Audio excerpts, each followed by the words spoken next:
So the story arc is quite a useful place to start, because what I tend to find with people when they're first embarking on storytelling as a way of communicating is they're not quite sure how to structure the story. So the story arc is the classic story, and everyone will recognize it from basically every film or book ever. It's been around for thousands and thousands of years, and it's the classic story type.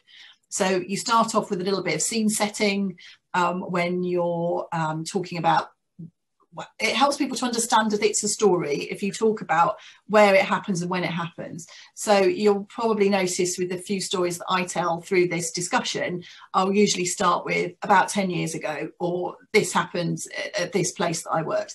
And it just helps to put it into context, but it also flags up the listener's attention to the fact that you're about to tell them a story, and so they're ready to hear the story. So you do a little bit of context at the beginning, explain the characters, because a story always has to have a character, right? And it always has to be set in time and space. So that's the bit you do at the beginning.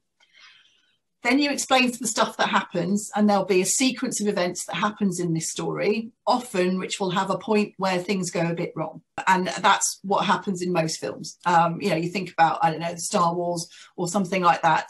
They all have a bit where things go wrong.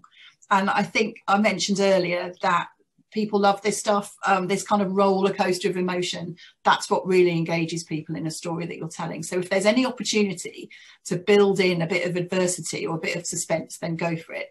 And I think any organisation that doesn't have that, well, it's a liar, because every organisation has bits that, you know, it doesn't always go right first time, let's face it. So build that in. But then you have the kind of the bit where you overcome that adversity, and there's a sort of a finishing point of the story, the happy ever after, I suppose. So it can be quite useful to think about that as a simple structure. I think as people get more experienced as storytellers, you don't need to have that as a way to write your story. But I think as a starting point, it can be quite useful.